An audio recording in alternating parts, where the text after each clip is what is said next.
Sa nga pong malakas na palakpak sa ating Panginoon. Ngayong umaga po ay nabasa na po yung ating pong teksto sa 1 Corinthians chapter 15 verse 58. Muli kong basahin ang sabi po dito, "Therefore, my beloved brethren, be ye steadfast, unmovable, always abounding in the work of the Lord, for as much as you know that your labor is not in vain in the Lord." Pagpalain po ng Panginoon ang kanyang masalita na atin pong nabasa. Mula po sa talatang ito ay nais ko pong bigyan ng paksa ang mensahe ng Panginoon, the steadfast Christian. Ang matatag na isang Kristiyano. Ang talata pong ito pong 1 Corinthians chapter 15, ito po ay tinutukoy o itinuturo ni Apostol Pablo ang kamatayan at ang muling pagkabuhay at kung ano yung magiging itsura ng mga namatay na muling bubuhayin ng ating Panginoon. At dito ipinakita din ni kapatid na Pablo na ang lahat ay mapagtatagumpayan at ang huling tagumpay na pagtatagumpayan ng bawat isa ay ang kamatayan. Kaya nga, sinabi dito ni Pablo na ang taong namatay na kay Kristo ay muling bubuhayin ng Diyos at ipinakita din at itinuturo din dito ni Apostol Pablo na yung uri ng katawan ng tao kapag siya ay muling binuhay ng ating pong Panginoon. At saka nagdeklara si kapatid na Pablo ng tagumpay laban sa kamatayan. At ipinapakita din dito ni kapatid na Pablo dahil nagdeklara na ito ng tagumpay mula sa kamatayan, ay tinuturuan niya ang bawat mananampalataya na dapat tayo po ay maging stable, maging endurance, at magkaroon ng dedication sa ating Panginoon. Why? Because Jesus lives and Christians have every reason to remain faithful. Alam natin na ang ating Panginoong Hesus na pinaglilingkuran, ang ating Panginoong Hesus na minsan lamang namatay, na inialay ang kanyang buhay upang tayo ay tubusin sa ating mga kasalanan, ay hinihikayat na tayo po ay maging tapat sa atin pong Panginoong Hesus, maging tapat sa atin pong paglilingkod sa Panginoon. At bilang isang mananampalataya, since our future in Christ is secure, our present service for Christ should be steadfast. Ngayong alam natin bilang isang mananampalataya ng ating future kay Kristo ay tiyak na, sigurado na, at ang ating kasalukuyang paglilingkod sa Panginoon, kinakailangan ito po ay maging steadfast. Ang ibig sabihin, kinakailangan ito ay maging matatag. Dito po sa ating binasa, meron pong panawagan dito ang ating pong Panginoon sa pamamagitan ng kanyang lingkod na si kapatid na Pablo. Unang-una, sa verse 58a, ang sabi po dito, "Be ye steadfast." It is a call to steadfastness. Isang panawagan sa katatagan. Steadfast means firm, settled, and constant. Kapag sinabi nating steadfast, ito po yung settled na, ito po yung matatag na ibig sabihin ay kahit anong gawin mo dyan, hindi mo yan maibubuwal, na kahit anong gawin mo ay hindi yan matutumba dahil nga matatag na yan, stable na yan. Sabi nila, yung mga nag-abroad, kapag stable na daw yung kanilang buhay, saka sila nag-for good. Pero bakit wala pa rin nag-for good? na mga OFW natin sa ilang taon na nilang nasa abroad, nagtatrabaho, na nakabili na ng kanilang mga pangarap sa buhay, pero bakit hindi pa rin sila nagpupugod? Ibig bang sabihin, hindi na sila stable noon? Hindi man na ba sila steadfast noon? Hindi na ba stable yung financial nila? Hindi na ba stable yung material nila? Hindi na ba stable yung kanilang kalagayan, yung kanilang sitwasyon? Para sa akin po, marahil hindi pa po sapat yung sa kanila. Yun po yung isang halimbawa ng isang steadfastness. Steadfast. At ang salitang ito ay tayo po ay tinatawagan ng ating Panginoon sa pamamagitan ng ating kapatid na Pablo na tayo po ay maging matatag. Because God desires believers who are faithful and dependable. Naghahangad ang ating Panginoon sa lahat ng mga mananampalataya na tayo po ay magiging tapat at laging nakadepende sa ating pong Panginoon.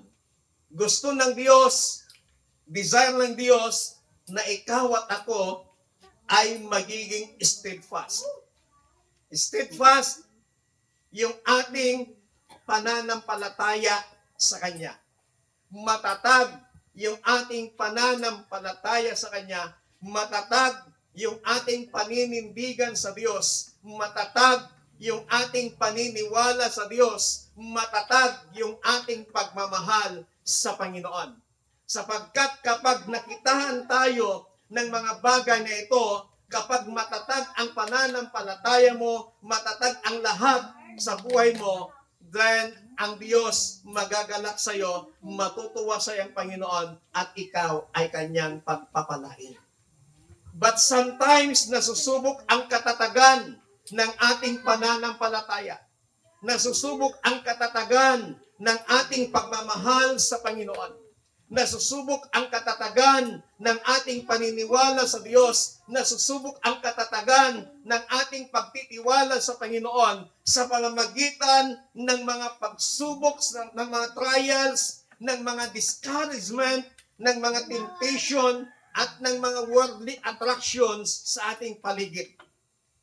Kapag dumating na yung discouragement sa buhay ng isang tao, kapag dumating na yung discouragement sa buhay ng isang mananampalataya, kapatid, tandaan mo, sinusubok ang katatagan mo. Sinusubok ang katatagan ng pananampalataya mo. Sinusubok ang katatagan ng pagmamahal, paniniwala mo sa Panginoon.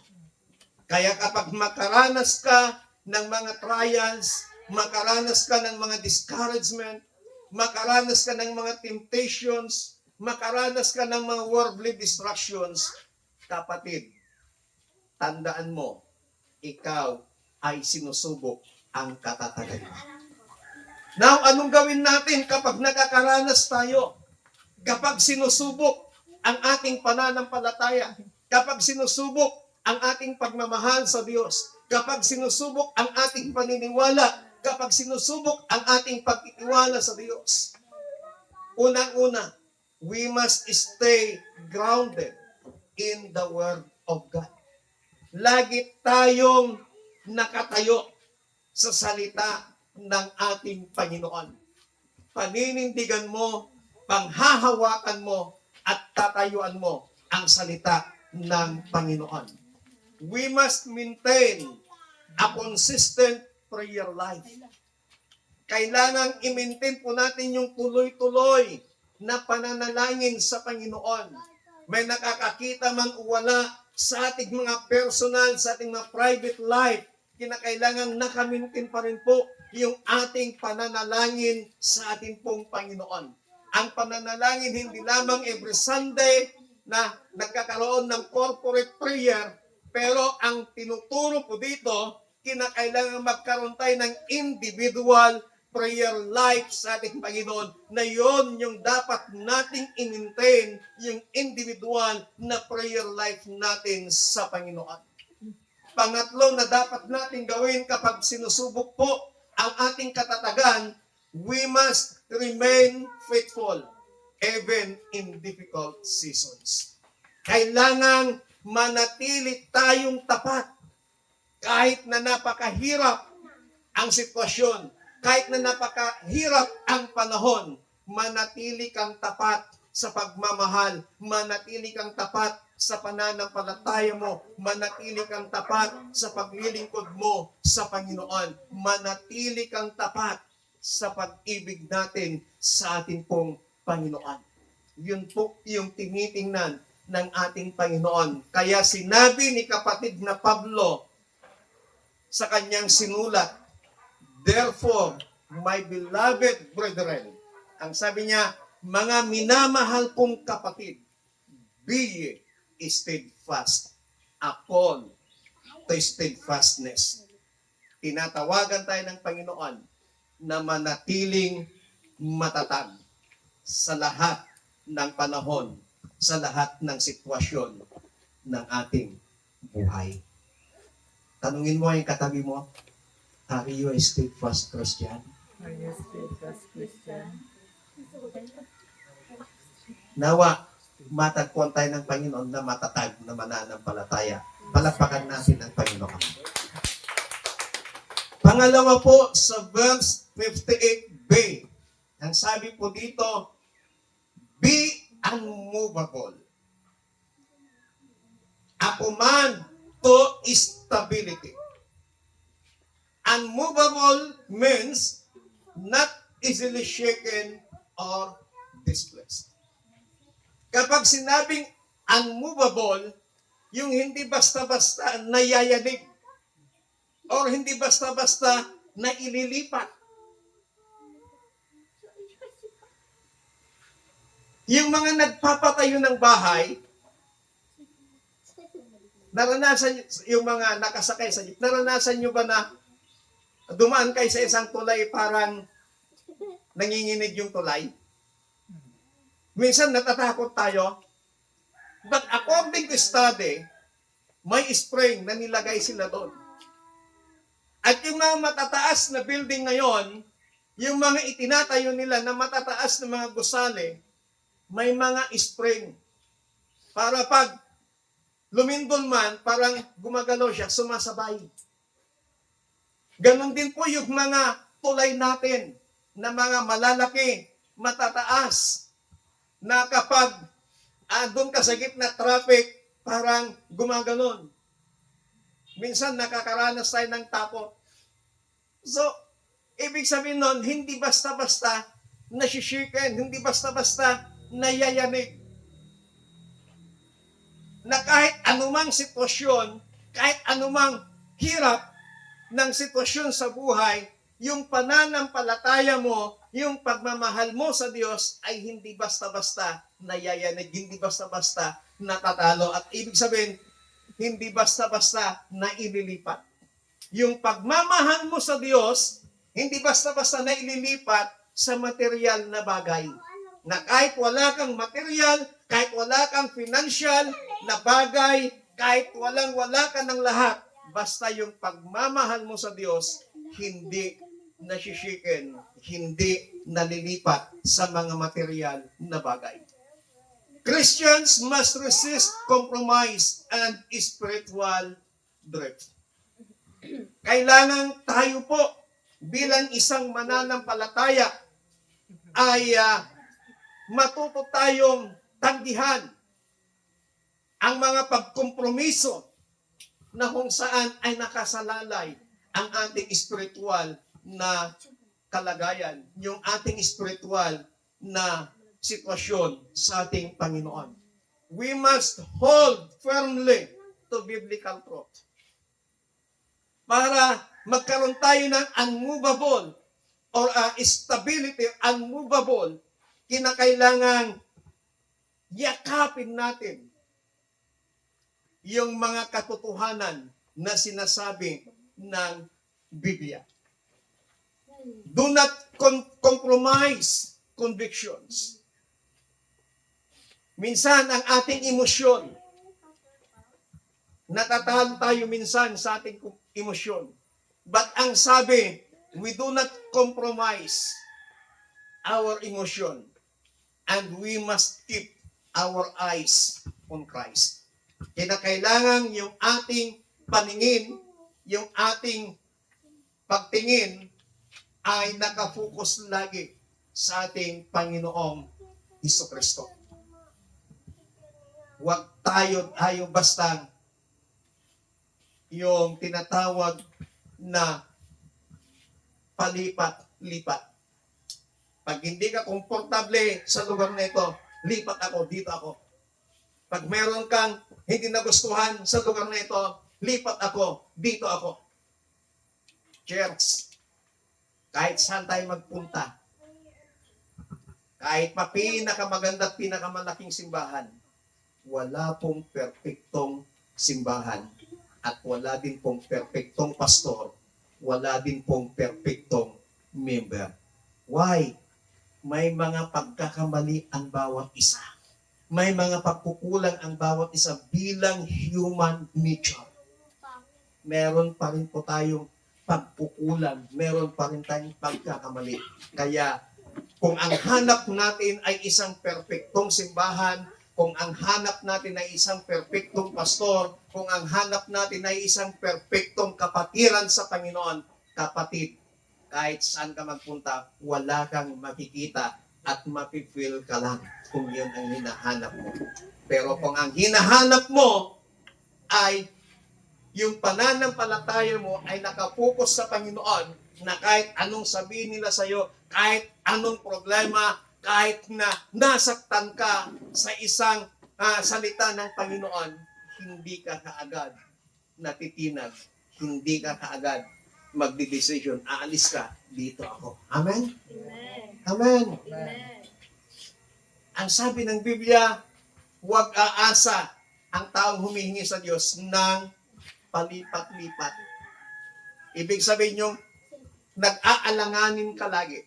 So bilang isang Kristiyano, napakahalaga na magkaroon ka ng unmovable faith, unmovable spirit, unmovable love sa Panginoon. Palakpakan natin ang Diyos.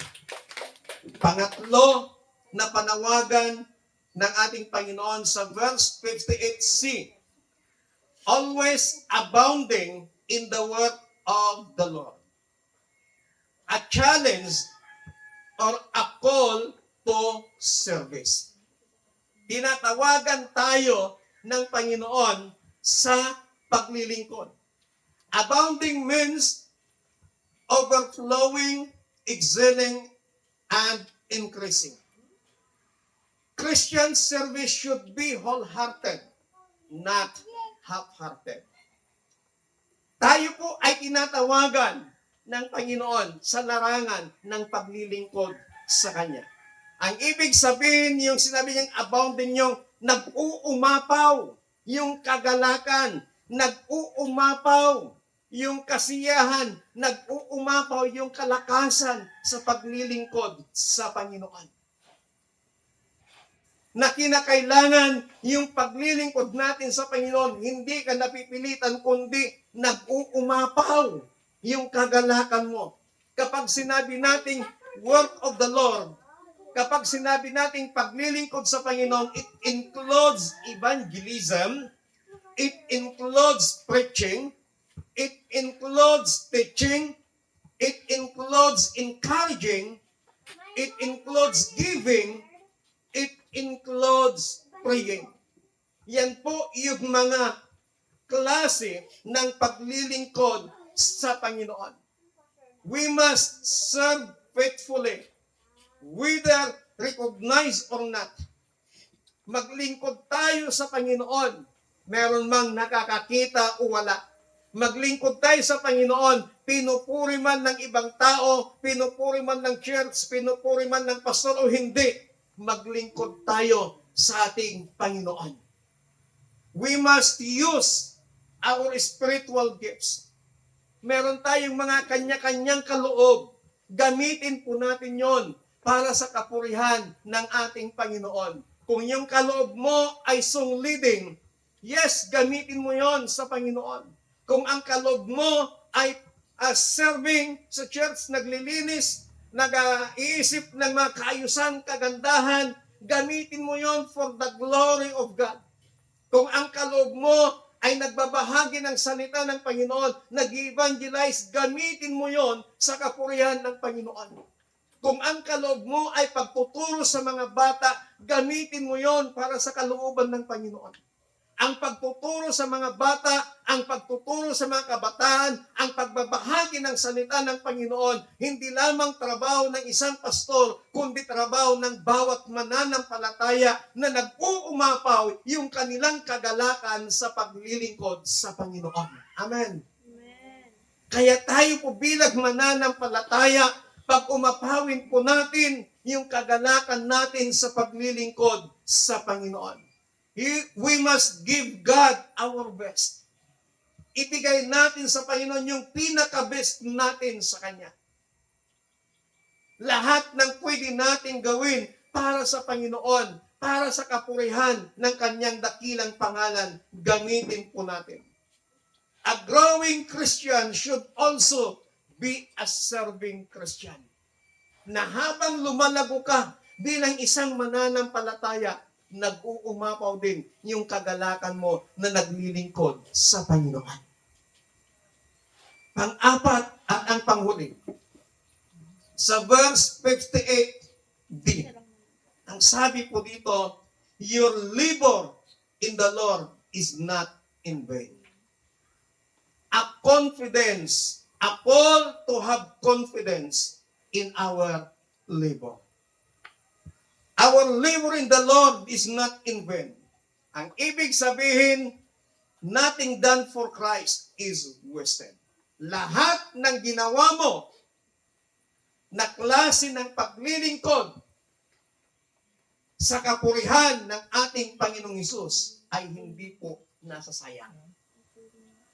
God sees every act of obedience and sacrifice. Lahat ng pagpapagal po natin, lahat ng pagpapagod po natin sa gawain ng Panginoon, lahat ng pagsasakripisyo natin sa gawain ng Panginoon, ang sinabi ng Diyos sa Kanyang salita, hindi sayang ang ating pagpapagal para sa Kanya. Hindi sayang ang ating pagpapagod para sa Kanya. Hindi sayang yung panahon natin na every Sunday nakikinig ng salita ng Panginoon, na every Sunday nagkakaroon tayo ng worship celebration. Hindi sayang po yun. Ang sabi ng salita ng Panginoon, our labor in the Lord is not in vain. Kapatid, don't quit serving God. Huwag tayong tumigil na maglingkod sa Panginoon. Don't lose your heart in ministry. Huwag mong hayaang mawala ang puso mo sa gawain ng Panginoon. And we must trust God sa resulta ng pagpapagal, pagtatrabaho natin sa gawain ng Panginoon. God is not looking doon sa quantity,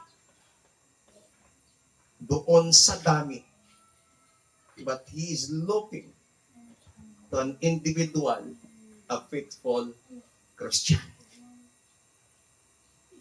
Hindi niya tinitingnan, dito ako, ibubos ko ang blessing ko dito kasi napakarami nila. Hindi yung tinitingnan ng Panginoon. Ang tinitingnan ng Diyos ay ang puso ng bawat isa. Tapat ba tayo sa Kanya? Matatag ba tayo sa Kanya? Kaya sa umaga pong ito, mga kapatid, ang salita ng Diyos nananawagan sa atin that we must be steadfast. We must be unmovable, and we must abounding in the word of God. Engage natin, isama natin ang ating sarili. Isali natin ang ating sarili sa gawain ng Panginoon. Na huwag mong isipin kung ano yung pwede mong makuha sa simbahan ito.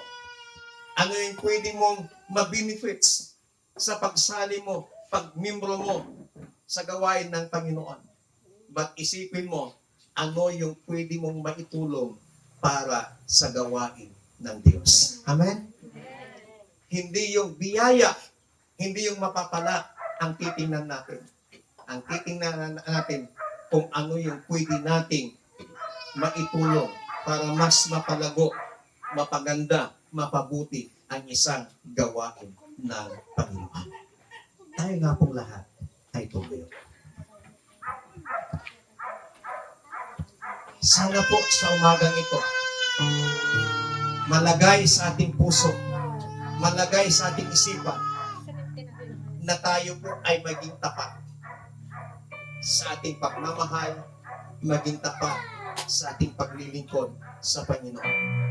God is not looking sa dami, but He is looking for a faithful believers na maaari niyang gamitin para sa ikalalago, ikalalawak ng kanyang gawain.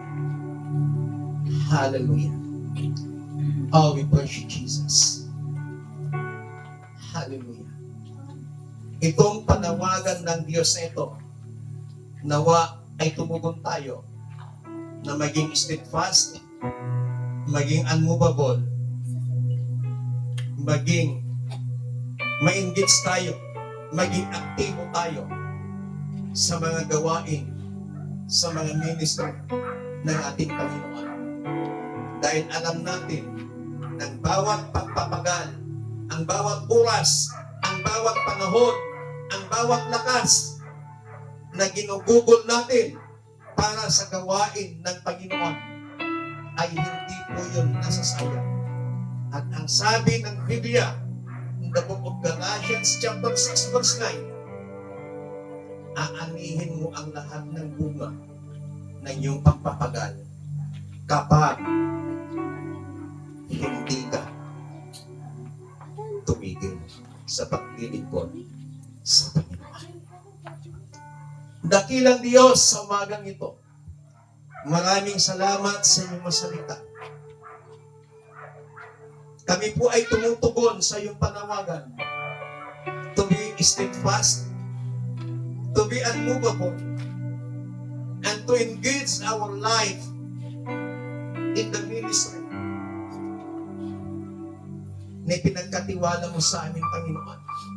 Dahil alam namin na hindi po nasasayang ang aming mapagpapagal. Dakilang Diyos sa umagang ito, you know the heart of every member of this church. Nakikita mo at nababatid mo ang laman ng aming mga puso, Panginoon.